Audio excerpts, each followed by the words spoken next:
صدر اوباما امریکہ اور افغانستان کے درمیان کشیدگی کی خبروں کو مبالغہ آمیزی قرار دیتے ہیں۔ ظاہر ہے ایسے پیچیدہ ماحول میں تناؤ پیدا ہو سکتا ہے، خصوصاً ایسی صورتحال میں جب افغان اور امریکی دونوں اتنی قربانیاں دے رہے ہیں۔ صدر اوباما نے یہ بات افغان صدر حامد کرزئی سے وائٹ ہاؤس میں ہونے والی ایک طویل ملاقات کے بعد کہی۔ صدر کرزئی کا یہ دورہ امریکہ دونوں ملکوں کے تعلقات میں گزشتہ چند ماہ سے موجود تناؤ کو کم کرنے کی کوشش ہے۔ ان کا کہنا تھا کہ اتنے سالوں کی جنگ کے دوران اتحادیوں کے درمیان اختلافات پیدا ہونا غیر معمولی بات نہیں۔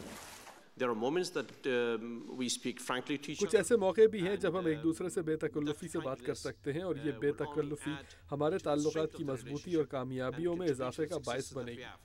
گزشتہ کچھ عرصے کے دوران امریکی عہدیداروں کی جانب سے افغانستان کے سرکاری اداروں میں بدعنوانی کی شکایات سامنے آتی رہی ہیں، جبکہ گزشتہ سال افغانستان کے انتخابات میں بڑے پیمانے پر دھاندلی کے الزامات بھی سامنے آئے۔ ان انتخابات کے نتیجے میں حامد کرزئی 5 سال کے لیے دوسری بار افغانستان کے صدر بنے تھے۔ میں آپ کو یقین دلاتا ہوں کہ افغانستان میں بہتر حکومت کے قیام اور افغان عوام کے بہترین مفاد میں صحیح اقدامات کیے جائیں گے۔ صدر اوباما نے اس موقع پر افغانستان میں مضبوط جمہوریت کے قیام کے لیے ہونے والی پیش رفت پر اطمینان کا اظہار کیا۔ یہ تبدیلی راتوں رات نہیں آئے گی۔ جو ملک 30 سال کی جنگ سے نکلا ہے وہ ایک دم تبدیل نہیں ہو سکتا۔ صدر کرزئی کا، جو افغانستان میں امریکی فضائی حملوں میں شہریوں کی ہلاکت پر اکثر احتجاج کرتے رہے ہیں، کہنا تھا کہ صدر اوباما نے عام شہریوں کی حفاظت کے اقدامات پر رضامندی ظاہر کر دی ہے۔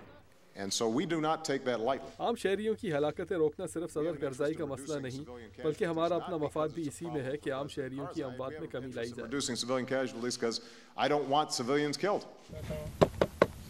صدر اوباما نے اس اعتماد کا بھی اظہار کیا کہ وہ جولائی 2011 تک امریکی فوج افغانستان سے واپس بلانے اور افغانستان کو اس کی اپنی فوج کے سپرد کرنے کا ہدف حاصل کر لیں گے۔ تاہم انہوں نے آنے والے دنوں میں افغانستان میں سخت لڑائی کی پیشگوئی کی اور کہا کہ امریکی فوج قندھار میں ایک بڑی کارروائی کی تیاری کر رہی ہے۔ تاہم کرزئی حکومت جو طالبان رہنماؤں سے رابطوں کے لیے امریکہ کی منظوری کا انتظار کر رہی ہے، آیا طالبان جنگجوؤں سے لڑائی بند کرنے کے کسی معاہدے تک پہنچ پاتی ہے یا نہیں، یہ صدر اوباما کے مطابق ابھی دیکھنا باقی ہے۔ کینٹ کلین کے ساتھ تابندہ نعیم، اردو VOA۔